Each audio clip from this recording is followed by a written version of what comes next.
এটি বাগমান নামের একজন মানুষের গল্প, যে মানুষ হলেও দেখতে ভূতের মতো। সে শিশুদের অপহরণ করে এবং তাকে বাগম্যান বলা হয় কারণ শিশুদের অপহরণের পর সে জোর করে তার ব্যাগে ভরে রাখে। তিনি যে সন্তানের পরে আছেন তিনি তা পান এবং তারপর মারা যান, তাই এই গল্পেও তিনি সন্তানের পর। এখন কি তার পরিবার শিশুটিকে বাঁচাতে পারবে নাকি সেও বাগম্যানের শিকার হবে? ফিল্ম শুরু হয় এবং আমরা একজন বাবা এবং মেয়েকে দেখতে পাই যারা একটি জায়গায় খেলছে। মেয়েটিকে একটু চিন্তিত দেখাচ্ছিল, যা তার বাবা লক্ষ্য করলেন। সে বলে, মেয়ে, ব্যাপারটা কি? তোমাকে একটু চিন্তিত দেখাচ্ছে। তোমার মাকেও বলেছি আমাদের মেয়ের কিছু টেনশন আছে, কিছু থাকলে বলতে পারেন। এ বিষয়ে তার মেয়ে বেশি কিছু বলে না, শুধু আমি আমার অতীত নিয়ে চিন্তিত, তবে ধীরে ধীরে সুস্থ হয়ে উঠুব বলে আশা করছি। ওর বাবা বলে, ঠিক আছে ছেলে, তুমি গাড়িতে যাও, আমি আপনার জন্য পিৎজা আনব যাতে আপনার মেজাজ ভালো হয়। মেয়েটি গাড়ির কাছে এলে এখানকার লাইটগুলো জ্বলতে থাকে। এরপর হঠাৎ করেই সব আলো নিভে যায়। মেয়েটি খুব ভয় পেয়ে গিয়েছিল এবং অনেক দেরি হয়ে গিয়েছিল।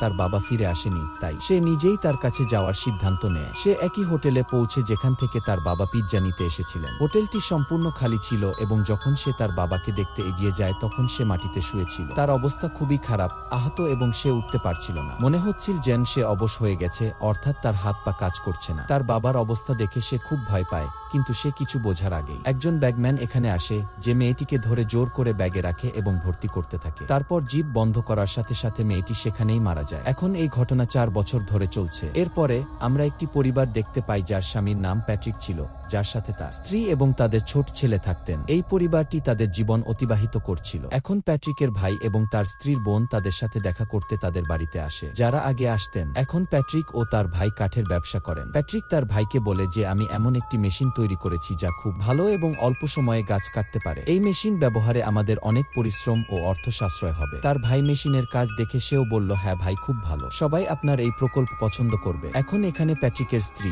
যার নাম কারিনা, তিনিও তার বোনের সাথে কথা বলেন এবং তারপর রাত নামার সাথে সাথে তারা সেখান থেকে চলে যায়। প্যাট্রিক যখন ডাস্টবিনে আবর্জনা ফেলছিলেন তখন ঘরের আলো জ্বলতে শুরু করে এবং সে জঙ্গলের পাশ থেকে আওয়াজ শুনতে পায়। প্যাট্রিক মনে করে যে কেউ অবশ্যই জঙ্গলে এসেছে, তাই সে গিয়ে চেক করে, কিন্তু সে সেখানে কাউকে দেখতে পায় না, যার কারণে সে ভয় পায়। সকালে প্যাট্রিক তার কোম্পানিতে গেল, সেখানে তার ভাইও ছিল এবং এই 2 ভাই শ্রমিকদের কাছ থেকে কাজ নিচ্ছিল। এই কোম্পানিটি তার পিতার দ্বারা প্রতিষ্ঠিত হয়েছিল, যার মালিক এখন এই 2 ভাই, কারণ তার পিতা মারা গেছেন। প্যাট্রিকের ভাই বলেছেন যে তার বাবার মৃত্যুর সময় থেকে আমি খারাপ স্বপ্ন দেখতাম, তবে আমি নিজেকে সামলে নিলাম। এখন প্যাট্রিক ছুরি দিয়ে খোদাই করে কাঠের পেঁচা তৈরি করছিল। তিনি আরও অনেক কাঠের পশু তৈরি করেছিলেন, যা তার বাবা তাকে শিখিয়েছিলেন। এখন প্যাট্রিকের ভাই সেখান থেকে চলে গেলেও প্যাট্রিক তার শৈশবের কথা ভাবতে শুরু করে। সেই শৈশবে একদিন সে তার ভাইয়ের কাছে একটি গুহায় গিয়েছিল। এক সময় এই গুহার ভিতরে খনন কাজ চল, কিন্তু কিছু সময়ের জন্য গুহার ভিতরে কাজ বন্ধ হয়ে যায় এবং তারপর থেকে এখানে কেউ আসেনি। এখন যখন ছোট্ট প্যাট্রিক সেই গুহার কাছে দাঁড়িয়েছিল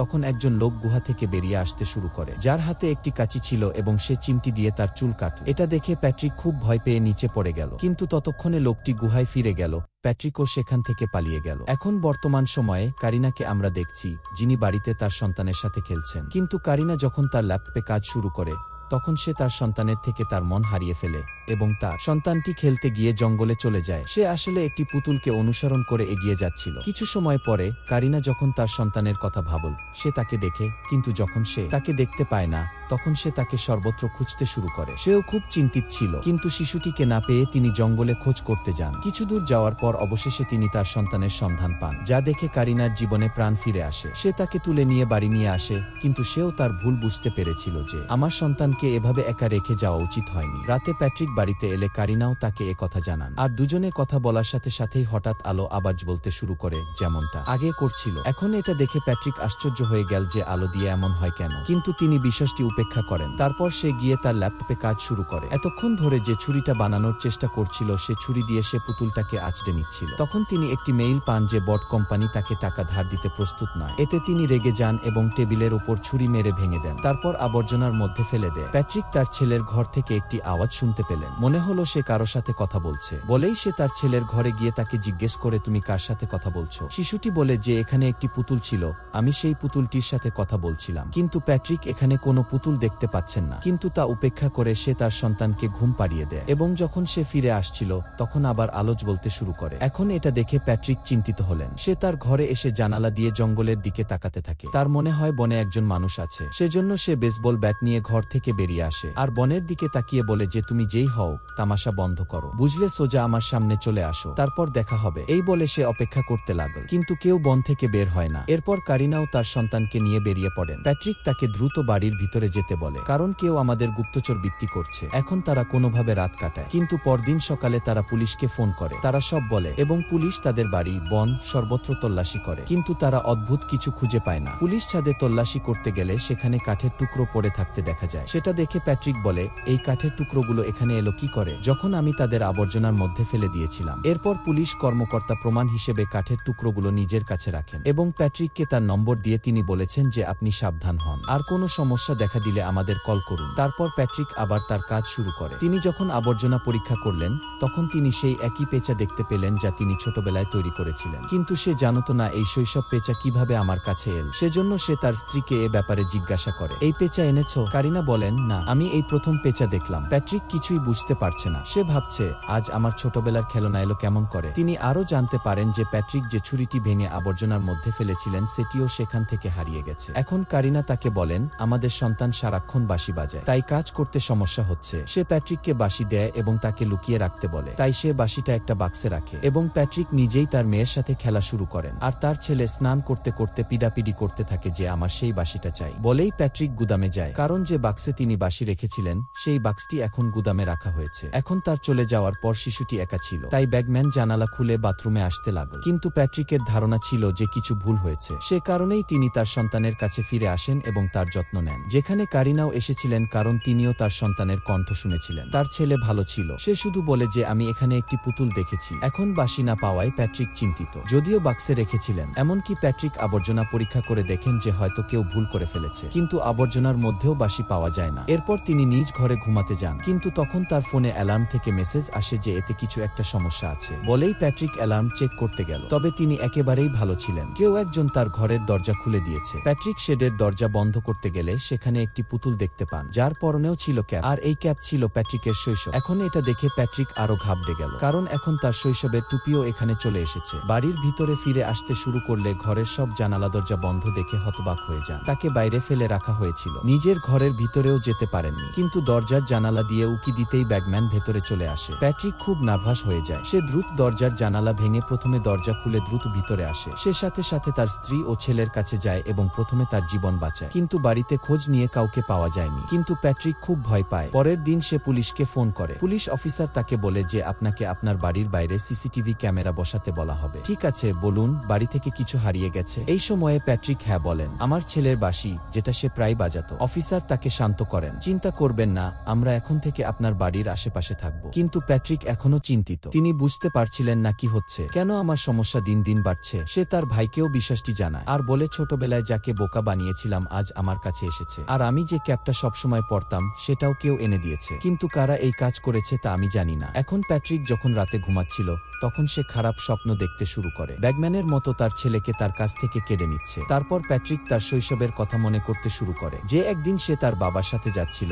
সে তাকে একই গুহার কাছে নিয়ে আসে এবং বলে যে লোকে বলে যে এই গুহায় একজন ব্যাগম্যান আছে, কিন্তু সেই ব্যাগম্যানকে এখনো কেউ দেখেনি এবং সে শিশুদের অপহরণ করে নিয়ে যায়। এখন প্যাট্রিক তখন তরুণ, তাই সে তার বাবাকে বলে যে আমি জানি তুমি আমাকে ভয় দেখাচ্ছ, যাতে ভালোভাবে পড়াশোনা করতে পারি, আমার সব কাজ করতে পারি। এতে তার বাবা বলেন, না ছেলে, আমি তোমাকে ভয় পাচ্ছি না, আমি সত্যি বলছি। আর ব্যাগম্যান সেই বাচ্চাদের সাথে নিয়ে যায় যারা ভালো, সব কথা শোনে এবং তাদের কাজ ভালো করে। তাহলে আমি সত্য জানলেও কেন এটা চাই? প্রিয়, আমি শুধু বলতে চেয়েছিলাম যে আপনিও একটি ভালো বাচ্চা, তাই শুধু সতর্ক থাকুন। এবং প্যাট্রিকের চিন্তাপূর্ণ হওয়ার সাথে সাথে তিনি তার বাড়িতে একজন মানসিক ডাক্তারকে ডাকেন। কে প্যাট্রিক চেক করে এবং তাকে বলে যে প্যাট্রিকের শুধু ঘুম দরকার। তার ঘুম পূর্ণ হয় না, যে কারণে সে অদ্ভুত জিনিস দেখে, আর কিছু জিনিস যা বাস্তবেও ঘটে না। যেমন আমি আমার গবেষণা থেকে জানতে পেরেছি যে প্যাট্রিককে তার শৈশবে একটি অদ্ভুত মানুষ দেখানো হয়েছে। হয়েছিল, যা প্যাট্রিক তার অঙ্কনে তৈরি করেছিলেন। কিন্তু বাস্তবে সে মানুষ ছিল না, কারণ তাকে কেউ দেখেনি। তাই এটা শুধু প্যাট্রিকের চিন্তা, এত চিন্তা করবেন না। তারপর সে প্যাট্রিককে ভালো ঘুমের পরামর্শ দেয়। তবু ভয় পেলে একবার বাসা বদল করে দেয়। তার ধারণা প্যাট্রিক এবং কারিনা পছন্দ করেছিলেন, সেজন্য তারা কিছুদিন হোটেলে থাকার সিদ্ধান্ত নেয় এবং তারা তাদের ছেলেকে কারিনার বোনের বাড়িতে রেখে যায়, যাতে সে কয়েকদিন খালার কাছে থাকে, তাহলে তার মেজাজ ভালো থাকবে। তারপর প্যাট্রিক এবং কারিনা হোটেলে আসেন। দুজনেই কথা বলতে লাগলো। কারিনা তাকে প্রশ্ন করেন,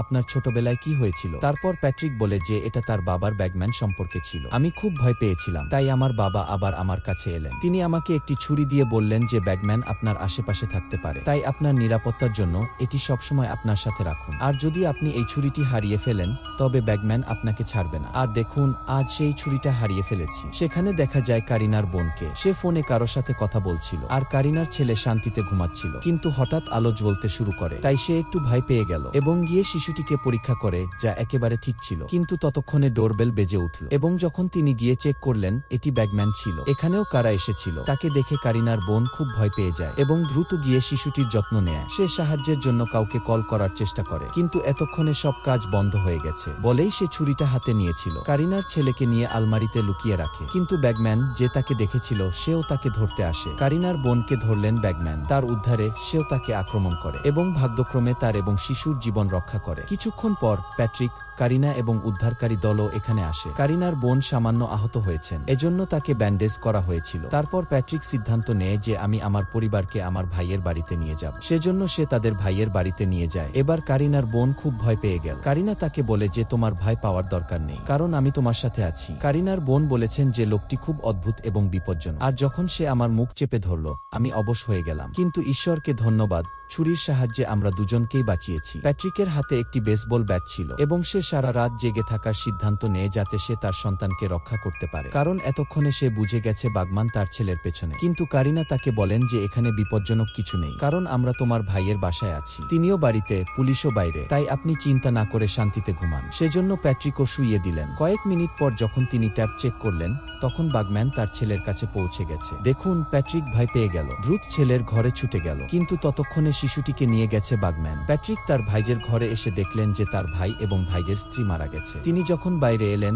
তখন তা আরো ভয়ঙ্কর ছিল, কারণ পুলিশকে কেউ মেরেছে, যা স্পষ্টতই বাগম্যানের কাজ ছিল। সে একাই তাদের সবাইকে হত্যা করেছে। এখন প্যাট্রিক বাগম্যানকে ছাড়তে যাচ্ছিলেন না। তিনি মনে করেন যে বাগম্যান অবশ্যই আমার ছেলেকে তার ব্যাগে রেখেছেন। এজন্য প্যাট্রিক তাকে অনুসরণ করতে শুরু করে। তাকে অনুসরণ করতে করতে সে গুহার কাছাকাছি চলে আসে, কিন্তু এখানে বেশ অন্ধকার ছিল, আর প্যাট্রিকের কাছে কোনো অস্ত্র ছিল না। তারপর গুহার ভেতর থেকে ছেলের আওয়াজ শুনতে পেলেন। কে যেন বলছিল, বাবা, আমাকে বাঁচাও। এই কারণেই প্যাট্রিক এই গুহায় আসে এবং তার ছেলেকে খুঁজতে থাকে। তিনি দেখলেন এখানে প্রচুর মোমবাতি জ্বালানো হয়েছে। সর্বত্র বাসাও রয়েছে, যেখানে শিশুদের প্রিয় সব জিনিস পড়েছিল, যা বাগম্যান তুলে নিয়ে যেতেন। সেগুলো তার ব্যাগে রেখে তারপর প্যাট্রিক একটি ব্যাগ খোলেন, যেটিতে তার ছেলে যে পুতুল দেখত সেই একই পুতুল ছিল। প্যাট্রিক দেখেন যে আমার ছেলের কণ্ঠ এর ভিতর থেকে আসছে, তার মানে তার ছেলে এখানে ছিল না। আসলে প্যাট্রিককেও বোকা বানিয়েছিল এই পুতুল। এটা দেখে সে আরো রেগে গেল, আর সে পুতুল ভেঙে ফেলে। সেখানে কারিনা ও তার বোন তাদের সন্তানকে দেখতে পান। এভাবেই তারা এটি পরিচালনা করে এবং পুলিশকে ডাকুন। প্যাট্রিক, যে তখনও গুহার ভেতরেই ছিল, সে বলে, তুমি যেই হও, সামনে আসো না কেন? তাকে বলতেই হলো বাগম্যান আসে। সে পেছন থেকে প্যাট্রিকের মুখ চেপে ধরে এবং তাকে সাথে নিয়ে যেতে লাগলো। তাকে ভূতের মতো খুব ভয় দেখাচ্ছিল। সঙ্গে একটি ব্যাগও নিয়ে আসেন, আর মুখে হাত দেওয়ার কারণে প্যাট্রিক পক্ষাঘাতগ্রস্ত হয়ে পড়ে। নড়াচড়াও করতে পারছিলেন না। তিনি শুধু শুয়েছিলেন, যেখানে তার ছুরিটি পড়েছিল, যা তিনি ভেঙে আবর্জনার মধ্যে ফেলে দেন। যা উধাও। এখন কোনোভাবে প্যাট্রিক ছুরি তুলে নেয় এবং বাগম্যানের গলায় পরিয়ে দেয়। এখানেও তিনি বাঁশি খুঁজে পান, যেটা তার ছেলে খেল। এখন একরকম প্যাট্রিক এটা তোলে এবং এখান থেকে পালানোর চেষ্টা করে, কিন্তু বাগম্যান তাকে রেহাই দিচ্ছেন না। সেও তাকে অনুসরণ করে। এখন প্যাট্রিক বাঁশিটি গুহা থেকে বের করে দেয়, কিন্তু বাগম্যান তার কাছে আসে এবং প্যাট্রিককে মুখ দিয়ে ধরে তাকে তুলে নেয় এবং জোর করে তার সাথে আনা ব্যাগে রাখে। প্যাট্রিক দমবন্ধ বোধ করতে শুরু করে। প্যাট্রিকের হাত ভেঙে গেছে, যার মানে সে মারা যায়। ততক্ষণে কারিনাও পুলিশের সঙ্গে গুহা থেকে বেরিয়ে আসে। এখানকার বাঁশি দেখে সে বুঝতে পারে যে প্যাট্রিক গুহার ভিতরে আছে। এ কারণে গুহার ভেতরে প্রচুর পুলিশ যায়, কিন্তু দুর্ভাগ্যবশত তারা তা পায় না। তার শৈশবেই আমরা সেটা জানতে পারি। তার বাবাও এই কথা বলেছেন যে বাগম্যান শুধুমাত্র সুন্দর এবং ছোট বাচ্চাদের পছন্দ করে তাকে সাথে নিতে। যে শিশুটি তার দৃষ্টিতে অর্ধেক। বাগম্যান তার চুল কাটে এবং তারপর তার উপর নজর রাখে। এখন বাচ্চা যতই বড় হোক না কেন, বাগম্যান তাকে অনুসরণ করা বন্ধ করে না। তারপর সুযোগ পেলে তিনি শিশুটিকে তার ব্যাগে রাখেন এবং নিয়ে যান। সেই কারণেই প্যাট্রিকের শৈশবে তাকে বেছে নিলেন বাগম্যান। ওকে চোখে চোখে রাখতে লাগলো এবং তার চুল কাটা, যদিও যদিও প্যাট্রিক বড় হয়েছে কিন্তু পিছু ছাড়েননি তিনি এবং অবশেষে তিনি তাকে নিয়ে গেলেন। দেখা যাচ্ছে বাগম্যান প্যাট্রিকের জন্য তার বাড়িতে আসতেন, তার ছেলের জন্য নয়, এবং অবশেষে তাকে চিরতরের সাথে নিয়ে গেলেন এবং এই দুঃখজনক সমাপ্তি দিয়ে এই ছবিটি এখানেই শেষ।